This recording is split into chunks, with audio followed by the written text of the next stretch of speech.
we're going to have a new census, okay? If you don't want to, that's too bad. You're doing one, so do it again. President Trump supports my bill, Making American Elections Great Again Act, which not only orders a new census, counting American citizens only, it also orders reapportionment by the new U.S. citizen count and requires proof of citizenship to vote. Democrats rigged the 2020 census by including illegal aliens. We've got federal agents jumping out of Penske trucks to go round them up. Look at that, baby. A new census for America. And boy, do we need it, since the last 4 years we were invaded by a bunch of illegal aliens. And that's been going on for decades. And we've been seeing every time we have a new census and they reapportion the congressional seats, they go to certain states because they count illegal aliens who should not be counted and get representation in America after breaking into our country illegally. So Trump has said, you know what? We're going to have a new census, okay? And a lot of the people are going to be flipping out on the left about this, saying, well, you can only have a census every 10 years, which is not what the rule says. It says you will do one every 10 years. So if you don't want to, that's too bad. You're doing one. So do it again every 10 years.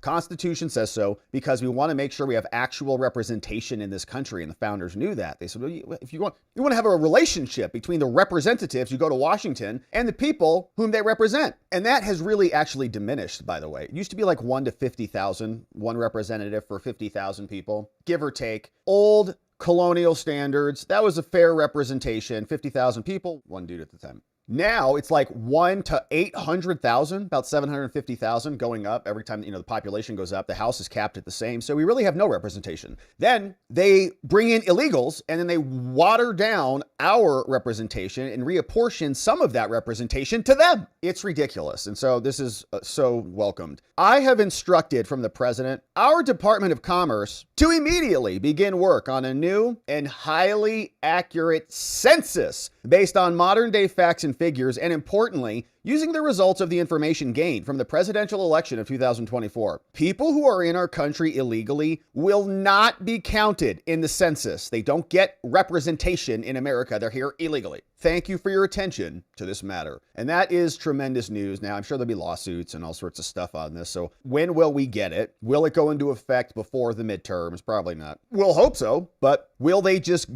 gobble up the data, come up with new apportionments and do something, within that time frame that actually adjusts the congressional seats before the midterms happen? I doubt it. Maybe before the 2028 election, though. So it's a big development. NBC was talking about it, saying Trump's announcement marks his latest efforts to reshape the decennial survey, which provides bedrock data that determines the number of U.S. House seats and its federal funds. Goes based on the people in the state. The post also comes as Trump backs an attempt by Texas Republicans, and those redistricting efforts are under battle. In fact, I think there's going to be another hearing today, and on Friday we've got deadlines from the Texas Supreme Court that says Gene Wu, that fleeing cowardly Democrat who went to go rest his head on Pritzker's bosom, is now having to respond. And so we'll see what he says. Marjorie Taylor Greene came out. She said, President Trump is ordering a new census that will not count illegal aliens. Says President Trump supports my bill, Making American Elections Great Again Act, which not only orders a new census, counting American citizens only, it also orders reapportionment by the new U.S. citizen count and requires proof of citizenship to vote. All makes sense. Congress must pass my bill so that American citizens only will be represented in Congress. From Marjorie Taylor Greene, and I couldn't agree more. We want our elections to have legitimacy because they're actually being run by Americans. Here is Stephen Miller talking about this over on Fox. Illinois, Chicago, New York, Massachusetts. Democrats have gerrymandered the vote beyond recognition to try to maintain their advantage in the House elections. On top of that, let's not forget, Democrats rigged the 2020 census by including illegal aliens. Yep. Remember, they sued Donald Trump, they sued the administration, they fought tooth and nail to include illegal aliens in the census. Why? 20 to 30 of House Democrat seats wouldn't exist but for illegal aliens. Dang! Texas is taking just a small corrective step against this ocean of fraud, this ocean of abuse by the corrupt Democrat Party, Sean. All right. So we don't know how, regular reapportionment would work or how quickly that can get deployed, but it is an interesting question. And why don't we just ask that. How long does reapportionment take after a census is completed? We'll leave it at that, see what it comes up with. All right, so that's processing. We'll come back on this and see what that says. But here is Nick Sorter also saying, okay, this illegal alien problem is going to get solved. So they're not getting counted. They're not getting federal dollars. They're not getting hotel stays in the Roosevelt Hotel and free cell phones and everything, because now we've got federal agents jumping out of Penske trucks to go round them up. Look at that, baby. It's like out of a scene in a movie. Oh, just a simple little moving van. Pull it into a parking lot. Wrong. Federal agents storming the parking lot to round up the illegals. And that happened yesterday. And so Penske came out. They were very unhappy about this. They said, how dare you use our trucks for your enforcement mechanisms? Here's a statement from Penske. They said, Penske Truck Rental is aware of recent reports and videos about Homeland's operation in LA. Penske strictly prohibits the transportation of people in the cargo areas of its vehicles under any circumstances. Wow. The company was not made aware that its trucks would be used in today's operation, and we did not authorize this. Penske will reach out to Homeland and reinforce its policy to avoid improper use of its vehicles in the future. And so everybody said, well, we're a U-Haul family now. You know, we're not doing that. We're not playing this game anymore. We're all U-Haul people now. Cernovich says, by issuing this statement regarding this, which are lawful actions, but not issuing a similar statement when children are trafficked in the back of your trucks, burning alive through the Arizona desert, you have conceded that you are co-conspirators to human trafficking. RICO indictments are forthcoming. Man, that sounds good to me. Here, Sean Davis also said, you know, it's very curious. Where was your little post about this, Penske social media bros, when border agents found 58 illegals crammed into a Penske truck that was coming into the United States? And we see this, man, I've seen this my whole life in Arizona. It's like constant. And it's horrific, actually. And you see people, there's stories. I mean, they actually don't talk about it a lot, but there are stories where you have like 50 people just, you know, die of heat stroke because they're locked in the back of a semi.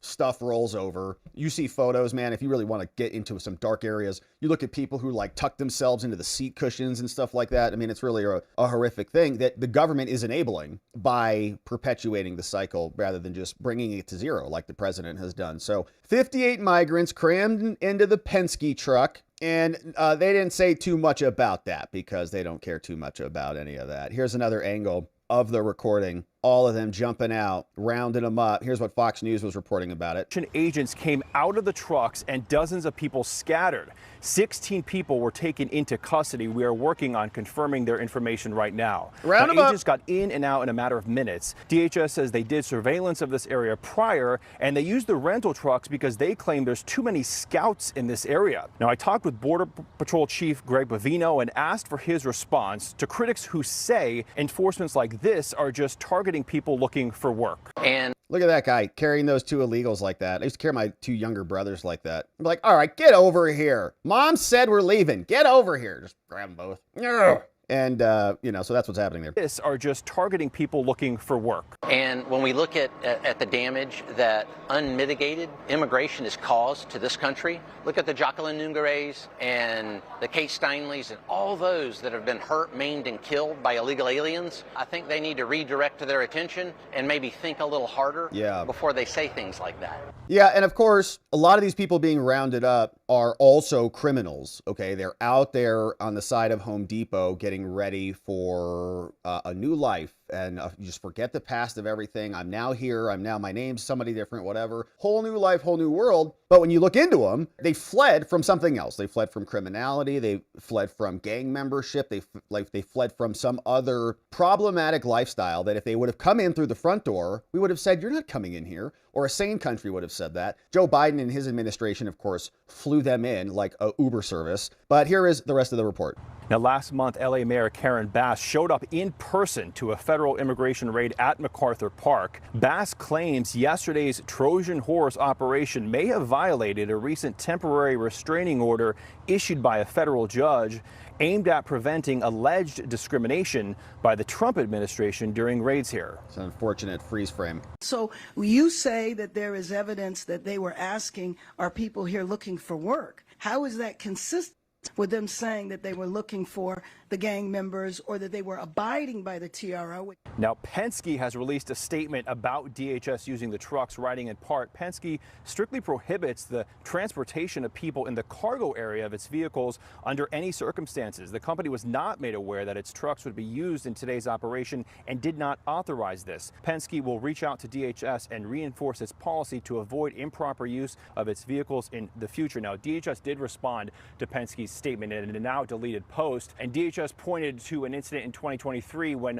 nearly 60 migrants were busted in a human smuggling operation, and at that point, Penske did not release a statement about their truck being used in that incident. All right, so good report over there. The immigration enforcement will continue, and of course, we'll keep our eye on it. But as we were waiting, we got some apportionment data. In particular, this came over courtesy of ChatGPT. You can see it says, all right, the census day is generally April 1st of the census year. Okay, the last time it was April 1st, 2020. And so by law, U.S. Census Bureau must deliver state population totals by December 31 of the census year. Some years it's delayed, like 2020, because of the COVID. So then once the population totals are received, the clerk of the House of Representatives, which is Mike Johnson, uses a mathematical formula, which is known as the method of equations, to determine how the 435 seats are distributed among the 50 states, which is ridiculous. Like, it's capped. The size of the House should have just gotten bigger. Yes, I know we would have had like 5,000 representatives now, but you'd actually have representation.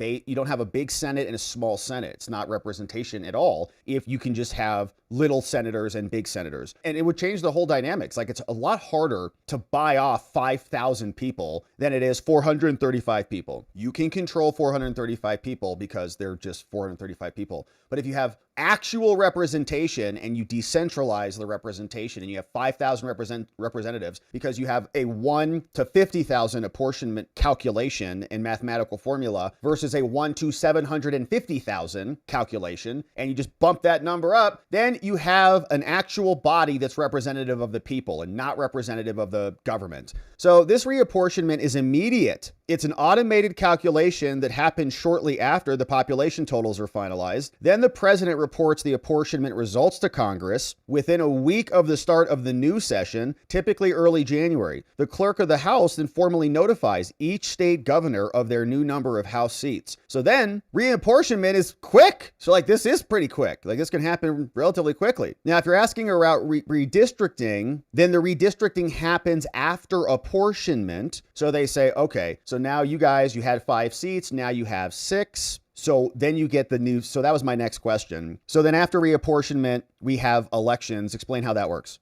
So that will drop in here. We'll see what they say. And so the states will come back. They'll reconfigure the map. In most states, state legislators control the process. Although in some other states like Hawaii and New Jersey, they use independent or political committees. So then the first elections under the new districts happen in the even numbered year ending in 2 after the census.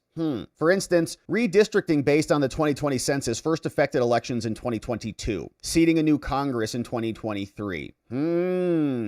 Okay. So it's going to be interesting. So we'll see how quickly we can get this done. And it's in and off year, right? So I think we're kind of we're kind of breaking new ground in terms of precedent, but going to be a fun one to continue to watch. But meanwhile, immigration enforcement will continue, but the Democrats just continue to love the illegals. It's the weirdest thing. We were talking about this Massachusetts governor yesterday, and I don't have a lot of experience with Massachusetts governors, but she reminded me of like Elizabeth Warren. And so I'm thinking, is that just what all women in Massachusetts who are Democrats look like? They all just kind of have the same thing? Because we see like all of the MSNBCers all look alike too. You know, like George Conway, Mark Elias, and kind of the rest of them. So you get the framework. But here, apparently in Massachusetts, they're given illegals EBT, monthly food stipends, free healthcare, and even free cable so they can watch garbage NBC.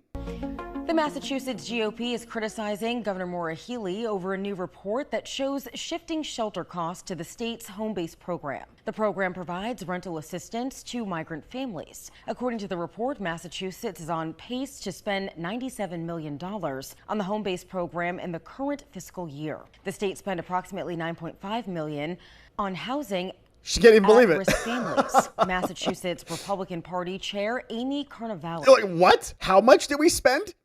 9.5 million? Okay, I'll read that. Oh my gosh. Released a statement following the release of the report, saying in part, quote, as much as Maura Healey would like the public to think that she's improving the system, the data tells a different story. All right, so they're looking into it, and I asked another follow-up question on this apportionment thing because I'm still curious about it. But here is what I said to ChatGPT. I said, game this puppy out for us. How quickly could the Republicans get this done? How quickly could they launch something new? They say, all right, well, the Constitution mandates a full session every 10 years. Congress holds sole authority to determine who is included in the census. Courts have ruled that exclusive orders and executive orders cannot override the mapping of inclusion. And so prior efforts have already been struck down, like adding a citizen question and more. So a mid-decade census, especially one excluding illegals, would almost certainly face constitutional legal challenges, which we anticipate. Okay, so fast forward through that. Now, what happens if we get past that? Full census execution, including planning, testing, and data, stretched over many years. 2030 planning began in 2019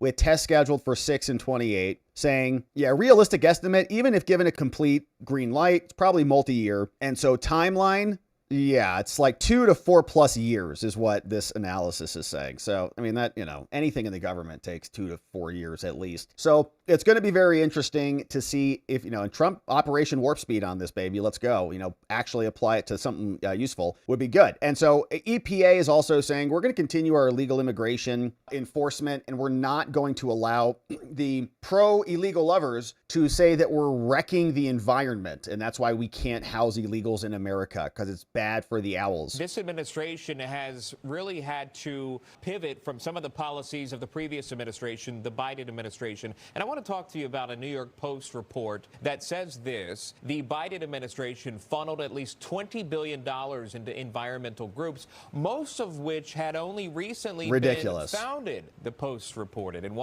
$375 billion. Okay, do you know how much money that is stolen for his little Democrat entourage? It's disgusting. And hopefully, there's an investigation into this stuff. This is corruption just right on its face. $250 billion. One case, former Vice President Kamala Harris handed over a check for nearly $7 billion to Bethesda, Maryland. It's a Climate United Fund. Stacey Abrams got $2 billion. Does not appear in the IRS's charities database. Doesn't have any federal filings. All of this attributed to the New York Post. Do you have a comment on that, Administrator? Yes, the entire pot of $20 billion worth of grants have all been canceled. It's now in litigation. I canceled these grants easily when I made the review and saw the self-dealing and conflicts of interests, when I saw the unqualified recipients, when I realized just how much there was reduced agency oversight by design. And all 8 of the entities, just 8 entities, receiving $20 billion, they were all pass-throughs. In many cases, they were giving money to other pass-throughs. And you can ask me all sorts of basic questions about where the money goes once it passes through those first 8, and it's crazy how little I would be able to answer as far as accountability over that money. That is not what the taxpayers want. They want a zero-tolerance policy for any waste and abuse, and that's why we canceled these grants. Sure. Can I pivot to how the EPA could also be working alongside DHS? Alligator Alcatraz, sir, is in the news because there are some environmental groups that claim that this migrant detention center could be impacting the wetlands where it's located. It also could hurt the endangered species and undo decades of Everglades restoration. Have you had? Why? Because the illegals are pooping all over the place? Well, if they go home, then they can poop in their own environment. Had a chance to look into this, and do you believe that those claims are accurate? Listen, there are people who are out there in groups who want to stop the president's agenda all day, every day, at any cost. They want to find some friendly activist judge in some district court somewhere in America. They just want to slow down the president's agenda. We have to forge ahead. They might try to find some new creative way to stop President Trump's top priority of securing this country and to make sure that people who are in this country illegally who should be removed, there are people who want to stop that. And President Trump wants to protect Americans. He cares about those families that have been victimized by people illegally here. He cares about those American families and kids who have been victimized by fentanyl fentanyl that's come across the border. It's not just about people coming illegally, but also things. And we at EPA are not going to play along with any of these efforts to block any aspect of President Trump's top priorities. The first 200 days of the Trump presidency have been amazing. They've been phenomenal. Americans all across this country are proud of this president, this team that he's put together, and all of these wins. We are going to do our part to make sure it continues, not stops. I want to let you go. All right, so Lee Zeldin, the enforcement will continue, and this lady is reporting we even have new border walls going up. And here's what this sounded like out of the Rio Grande Valley. Here is imagery of the big, beautiful wall going up. New border wall is going up in Mission, Texas. This comes after the Trump administration plans to build $46 billion worth of new border barrier, money that was passed by Congress recently in the budget bill. Building quick, let's go. Crews hoisted and hammered in place extension bollards in this section of border wall near the Chimney RV Park. It's an area that has flip-flopped with border barrier design over the past 3 administrations. The segment behind me was actually started during the first Trump administration. The land was cleared, concrete was poured, and it was ready for bollards. But then the Biden administration came in and put shorter bollards only to prevent flooding, they said. Pathetic, because Biden wanted our country invaded. Now the Trump administration is reinforcing those short 6-foot bollards with taller bollards to make sure there is 30 feet of wall along this area. Good. All right, so nice to see it going up. And so this new census, Trump has announced it. It's early, so they can get it done. And you would imagine, I mean, by the end of the term, so maybe not before the midterms, but even if it's 3 years, 4 years, it's going to be squeaking on in there. And we want Operation Warp Speed for the census because we want to reclaim our actual representation in America.